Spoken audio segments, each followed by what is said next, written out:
যেখানে স্বপ্নের ছোঁয়া প্রথমে কাদামাটির পথে মিশে যায় এবং পরে বিশ্বের উজ্জ্বলতম স্টেডিয়ামের আলোয় উদ্ভাসিত হয়, সেই অসাধারণ যাত্রার নায়ক হলেন Neymar da Silva Santos junior, একজন ফুটবল জাদুকর যার প্রতিটি পদক্ষেপ ফুটবলের ইতিহাসে এক অমর কাব্য রচনা করে।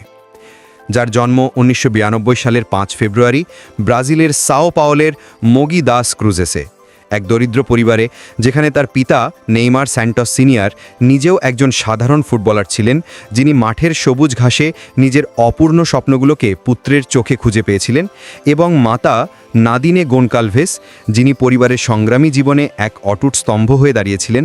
সেই পরিবারে নেইমারের আগমন ছিল যেন এক দৈবী আশীর্বাদ, যা দারিদ্র্যের অন্ধকারকে ছিন্ন করে আলোর রশ্মি ছড়িয়ে দিয়েছিল। কারণ তার জন্মের সময় পরিবারের অর্থনৈতিক অবস্থা এতটাই নাজুক ছিল যে তারা একটি ছোট্ট এক কক্ষের বাড়িতে বাস করতেন, যেখানে জলের পাইপ ফেটে যাওয়া স্যাঁতস্যাঁতে মেঝেতে শুয়ে থাকতে হতো। কিন্তু এই সংগ্রামী পরিবেশই নেইমারের মধ্যে এক অদম্য সংকল্প জাগিয়ে তুলেছিল, যা তাকে ফুটবলের পথে অগ্রসর করেছিল। তার শৈশব কেটেছে ব্রাজিলের বস্তি এলাকায়, যেখানে রাস্তার ধারে ছেঁড়া ফুটবল নিয়ে খেলা ছিল তার প্রথম আনন্দের উৎস, এবং ফুটসালের দ্রুতগতির খেলায় তার পায়ের ক্ষিপ্রতা এবং বলের উপর অসাধারণ নিয়ন্ত্রণের বীজ রোপিত হয়েছিল, যা পরবর্তীকালে তাকে বিশ্বের সেরা ড্রিবলারদের একজন করে তুলবে। তার পিতা তার প্রতিভা চিনতে পেরে নিজের কেরিয়ার ত্যাগ করে পুত্রের প্রশিক্ষণে মনোনিবেশ করেছিলেন এবং তাকে বিভিন্ন ক্লাবে নিয়ে গিয়ে পরীক্ষা করিয়েছিলেন, যার ফলে 1999 সালে মাত্র 7 বছর বয়সে তিনি প্রথম ক্লাব পর্তুগেসা সান্তিস্তায় যোগ দেন। কিন্তু সত্যিকারের উত্থান শুরু হয় 2003 সালে, যখন 11 বছর বয়সে তিনি স্যান্টোস এফসি এর যুব একাডেমিতে যোগ দেন। সেই ক্লাব যেখানে কিংবদন্তি পেলে তাদের ইতিহাস লিখেছিলেন, এবং স্যান্টোসের যোগবর্ণিত বা সুন্দর ফুটবলের ঐতিহ্যকে নেইমার নিজের খেলায় প্রতিফলিত করেছিলেন।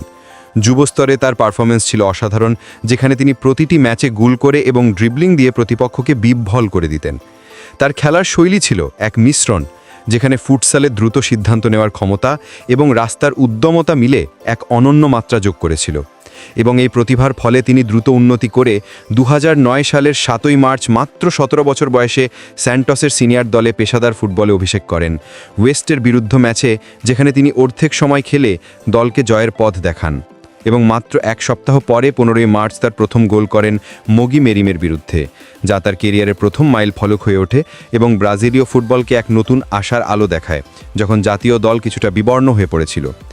সান্টোসে তার সময়কাল ছিল এক বিস্ফোরক উত্থান, যেখানে তিনি 230 ম্যাচে 138 গোল করে ক্লাবের পেলে পরবর্তী যুগের সর্বোচ্চ গোলদাতা হয়ে ওঠেন।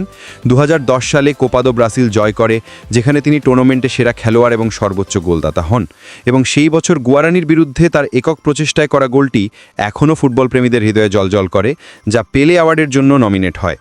তারপর 2011 সালে কোপা লিবারতাদোরেস জয় করে, যেখানে ফাইনালে পেনারোলের বিরুদ্ধে তার গোলটি ক্লাবকে শিরোপা এনে দেয়, এবং এটি ছিল স্যান্টোসের 48 বছর পর প্রথম লিবারতাদোরেস জয়, যা নেইমারকে দক্ষিণ আমেরিকার সেরা খেলোয়াড়ের খেতাব এনে দেয়।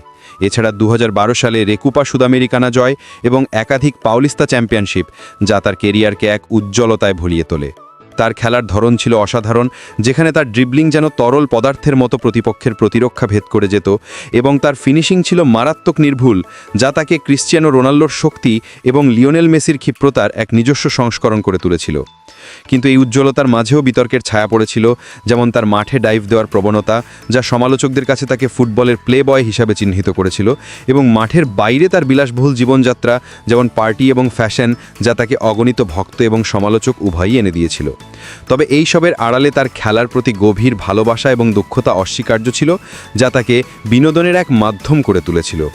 স্যান্টোসের সাফল্যের পর ইউরোপের বড় ক্লাবগুলো তার জন্য লড়াই শুরু করে, এবং 2013 সালে এক বিতর্কিত ট্রান্সফারে তিনি এফসি বার্সেলোনায় যোগ দেন, যার ফি ছিল আনুষ্ঠানিকভাবে 57 মিলিয়ন ইউরো।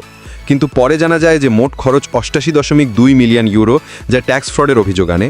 কিন্তু এই স্থানান্তর ছিল তার কেরিয়ারের এক বিশাল ছলাঙ্ক, যেখানে তিনি লিওনেল মেসির ছায়াতলে প্রবেশ করেন, কিন্তু দ্রুত নিজেকে প্রমাণ করে মেসি এবং লুইস সুয়ারেজের সাথে এমএসএন নামক ফুটবলের ইতিহাসের অন্যতম সেরা আক্রমণত্রয়ী গঠন করেন, যা প্রতিপক্ষদের জন্য এক ত্রাস হয়ে ওঠে।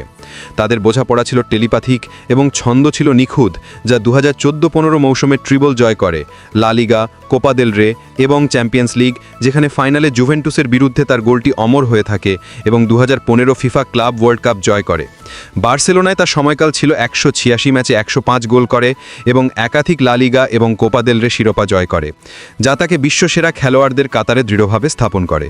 কিন্তু মেসির ছায়াতলে থাকার অস্বস্তি তাকে 2017 সালে ফুটবল বিশ্বকে হতবাক করে দিয়ে প্যারিস সেন্ট জার্মা বা পিএসজিতে স্থানান্তরিত করে, যার ফি ছিল 222 মিলিয়ন ইউরো, এবং এটি ফুটবলের অর্থনৈতিক শক্তির এক নতুন প্রদর্শনী হয়, যেখানে তার লক্ষ্য ছিল ব্যালন ডিওর জয় করা এবং পিএসজিকে চ্যাম্পিয়ন্স লিগের চূড়ায় নিয়ে যাওয়া।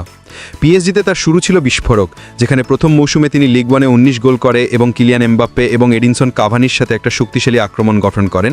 কিন্তু ইনজুরির কারণে চ্যাম্পিয়ন্স লিগ থেকে বাদ পড়েন এবং পরবর্তী বছরগুলোতে একাধিক লিগ 1 শিরোপা, কুপ দ্য ফ্রান্স এবং কুপ দ্য লা লিগা জয় করেন।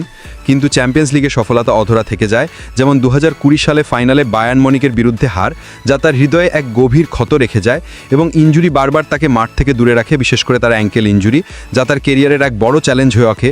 কিন্তু যখনই তিনি ফিরে আসেন, তার পায়ের জাদু প্রমাণ করে যে তিনি এখনও বিশ্বের সেরা প্রতিভাবান ফুটবলারদের একজন। পিএসজিতে তিনি 173 ম্যাচে 108 গোল করেন এবং ফ্রান্সের ফুটবলে এক নতুন যুগের সূচনা করেন। কিন্তু ক্লাবের সাথে তার সম্পর্ক ক্রমশ খারাপ হয়, যা 2023 সালে তাকে সৌদি প্রো লিগের আল হিলালে স্থানান্তরিত করে, যার ফি ছিল 90 মিলিয়ন ইউরো, এবং সেখানে তার বার্ষিক বেতন 150 মিলিয়ন ইউরোরও বেশি হয়, যা ফুটবলের অর্থনৈতিক পরিবর্তনের এক প্রতীক হয়ে ওঠে। কিন্তু দুর্ভাগ্যবশত 2023-24 মৌসুমে একটি এসিএল ইনজুরির কারণে তিনি দীর্ঘদিন মাঠের বাইরে থাকেন, এবং 2025 সালে তার ফিরে আসা ফুটবল প্রেমীদের জন্য এক উত্তেজনার বিষয় হয়ে ওঠে, যা তার অদম্য স্পিরিটকে প্রমাণ করে। এখন জাতীয় দলের কথায় আসি, যেখানে নেইমারের যাত্রা শুরু হয় 2010 সালে, যখন তিনি মাত্র 18 বছর বয়সে ব্রাজিলের হয়ে অভিষেক করেন যুক্তরাষ্ট্রের বিরুদ্ধে, এবং তার প্রথম গোলটি সেই ম্যাচেই করে, যা তার আন্তর্জাতিক ক্যারিয়ারের সূচনা করে। 2011 সালে কোপা আমেরিকায় তার পারফরম্যান্স মিশ্র ছিল, কিন্তু 2013 সালে কনফেডারেশনস কাপে তিনি টুর্নামেন্টে সেরা খেলোয়াড় হয়ে ব্রাজিলকে শিরোপা এনে দেন, যেখানে ফাইনালে স্পেনের বিরুদ্ধে তার গোলটি অসাধারণ ছিল। তারপর 2014 বিশ্বকাপে স্বাগতিক ব্রাজিলের হয়ে তিনি 4 গোল করেন, কিন্তু কোয়ার্টার ফাইনালে কলম্বিয়ার বিরুদ্ধে এক ভয়াবহ ইনজুরি পান, যা তার মেরুদণ্ড ভেঙে ফেলার উপক্রম হয়, এবং ব্রাজিলের সেমিফাইনালে জার্মানির কাছে 7-1 হারের সাক্ষী হয়ে থাকেন, যা তার হৃদয়ে এক চিরন্তন যন্ত্রণা রেখে যায়। কিন্তু তিনি ফিরে আসেন 2016 অলিম্পিকে, যেখানে ক্যাপ্টেন হিসেবে ব্রাজিলকে প্রথমবারের মতো ফুটবলে স্বর্ণপদক এনে দেন, এবং ফাইনালে জার্মানির বিরুদ্ধে তার গোল এবং পেনাল্টি কিক জয় নিশ্চিত করে, যা 2014 হারের প্রতিশোধ হয়ে ওঠে এবং ব্রাজিলীয়দের আনন্দে ভাসিয়ে দেয়। 2018 বিশ্বকাপে তিনি ইনজুরি থেকে ফিরে 5 গোল করেন, কিন্তু কোয়ার্টার ফাইনালে বেলজিয়ামের বিরুদ্ধে হার, যা তার ডাইভিং বিতর্ককে আরও উস্কে দেয়, এবং সমালোচকরা তাকে অতিরিক্ত নাটকীয়তার জন্য কটাক্ষ করে। তারপর 2019 কোপা আমেরিকায় ইনজুরির কারণে অনুপস্থিত থাকলেও ব্রাজিল জয় করে, এবং 2021 কোপা আমেরিকায় তিনি রানার আপ হয়ে যান আর্জেন্টিনার কাছে হারে, যা মেসির সাথে তার বন্ধুত্বের মধ্যেও একটি তিক্ততা যোগ করে। 2022 বিশ্বকাপে তিনি ব্রাজিলের সর্বোচ্চ গোলদাতা হয়ে পেলের রেকর্ড ভাঙেন, 77 গোল করে, কিন্তু কোয়ার্টার ফাইনালে ক্রোয়েশিয়ার কাছে পেনাল্টিতে হার, যা তার চোখে অশ্রু এনে দেয় এবং তার আন্তর্জাতিক ক্যারিয়ারের এক গভীর যন্ত্রণা হয়। বর্তমানে তিনি ব্রাজিলের হয়ে 128 ম্যাচে 79 গোল করেন, যা তাকে দেশের সর্বোচ্চ গোলদাতা করে তোলে, এবং তার নাটীয় দলের প্রতি ভালোবাসা অস্বীকার্য, যা তাকে ব্রাজিলীয় ফুটবলের এক চলমান আবেগ এবং রহস্য করে তোলে। কিন্তু তার জীবন শুধু সাফল্যই নয়, বিতর্কেরও, যেমন তার ডাইভিং প্রবণতা, যা ফিফা এবং সমালোচকদের কাছে তাকে সিমুলেটর হিসাবে চিহ্নিত করে, এবং 2018 বিশ্বকাপে তার রোলিংয়ের ভিডিও ভাইরাল হয়ে যায়, যা তার ইমেজকে ক্ষতিগ্রস্ত করে। কিন্তু তিনি বলেন এটি খেলার অংশ এবং প্রতিপক্ষের ফাউল থেকে নিজেকে রক্ষা করার উপায়। এছাড়া তার ব্যক্তিগত জীবনও বিতর্কময়, যেমন 2011 সালে তার পুত্র দাভি লুক্কার জন্ম, যার মাতা ক্যারোলিনা দান্তাস, এবং পরবর্তীকালে বিভিন্ন সম্পর্ক, যেমন ব্রুনা মার্গেজিনের সাথে দীর্ঘদিনের রিলেশনশিপ, যা মিডিয়ার চর্চায় থাকে, এবং 2021 সালে ব্রুনা বিওলসির সাথে তার দ্বিতীয় সন্তান মাভির জন্ম, যা তার পারিবারিক জীবনকে সমৃদ্ধ করে কিন্তু মিডিয়ার চাপে চাপা পড়ে যায়। এছাড়া ট্যাক্স ফ্রডের অভিযোগ বার্সেলোনা ট্রান্সফারে, যা 2014 সালে আদালতে যায় এবং তাকে জরিমানা দিতে হয়, কিন্তু তিনি নির্দোষ প্রমাণিত হন, এবং 2019 সালে এক যৌন নির্যাতনের অভিযোগ, যা পরে প্রত্যাহার হয় কিন্তু তার ইমেজকে ক্ষতিগ্রস্ত করে। তবুও তার ফিলান্থ্রফি অস্বীকার্য, যেমন নেইমার জুনিয়র ইনস্টিটিউট, যা ব্রাজিলের দরিদ্র ছেলেমেয়েদের জন্য শিক্ষা এবং খেলাধুলার সুযোগ প্রদান করে, এবং কোভিড-19 মহামারীতে তার দান, যা তার হৃদয়ের উদারতা প্রমাণ করে। তার ফ্যাশন সেন্স এবং হেয়ারস্টাইল যেমন মোহাক, যা তাকে এক আইকন করে তোলে, এবং ব্র্যান্ড এন্ডোর্সমেন্ট যেমন নাইকি, পুমা, রেডবুল, যা তার নেটওয়ার্থকে $250 মিলিয়ন ওপরে নিয়ে যায়। নেইমারের জীবন এক অসাধারণ গাথা, যেখানে দরিদ্র থেকে উত্থান, সাফল্যের চূড়া স্পর্শ করে এবং বিতর্কের ঝড় সহ্য করে, তবুই তার পায়ের জাদু এবং খেলার প্রতি ভালোবাসা তাকে ফুটবলের ইতিহাসে স্বর্ণাক্ষরে লিখে রাখে, যা ভবিষ্যৎ প্রজন্মকে অনুপ্রাণিত করবে, এবং তার গল্প চলতে থাকবে যতদিন না তিনি তার বুট জোড়া তুলে রাখেন। কিন্তু তার উত্তরাধিকার চিরকালীন হয়ে থাকবে ফুটবলের ক্যানভাস এক বিদ্রোহী শিল্পীর মতো, যার প্রতিটি ড্রিবল এক নতুন কাব্য রচনা করে, এবং তার জীবনের প্রতিটি অধ্যায় এক আবেগের ঝড় তোলে, যা ফুটবল প্রেমীদের হৃদয়ে চিরকাল বেঁচে থাকবে। তার শৈশবের সেই কাদামাটির পথ থেকে শুরু করে আল হিলালের স্টেডিয়াম পর্যন্ত যাত্রা এক অসম্ভবে সম্ভব হয়ে ওঠার গল্প, যা প্রমাণ করে যে স্বপ্ন দেখার সাহস থাকলে দারিদ্র্য পরাজিত হয় এবং প্রতিভা বিশ্বজয় করে। নেইমারের খেলায় যে ম্যাজিক আছে তা শুধু গোলের সংখ্যায় মাপা যায় না, বরং প্রতিটি টাচে যে আনন্দ ছড়ায় তা ফুটবলকে এক শিল্পে পরিণত করে। এবং তার সমালোচকদেরও স্বীকার করতে হয় যে তিনি এক অনন্য প্রতিভা, যার মতো দ্বিতীয় কেউ নেই। তার নাটীয় দলের সাথে যে যন্ত্রণা এবং আনন্দের মিশ্রণ, তা ব্রাজিলীয় ফুটবলের সাম্বারিদেমের মতো যা উত্থান পতনের মধ্য দিয়ে চলতে থাকে, কিন্তু তার অবদান অমূল্য, যা তাকে পেলে এবং রোনালদিনিওর উত্তরাসুরি করে তোলে। এবং তার ব্যক্তিগত জীবনের চড়াই উতরায় যা মিডিয়া চর্চায় থাকে, তবুও তার পারিবারিক বন্ধন এবং পুত্রদের প্রতি ভালোবাসা তার মানবিক দিকটিকে উজ্জ্বল করে তোলে, যা তাকে শুধু এক খেলোয়াড় নয়, এক মানুষ হিসেবে মহান করে তোলে। নেইমারের গল্প এক অসমাপ্ত সিম্ফনি, যা ফুটবলের মঞ্চে চলতে থাকবে এবং তার প্রতিটি গোল এক নতুন অধ্যায় যোগ করে, যা বিশ্বকে মোহিত করে রাখবে চিরকাল।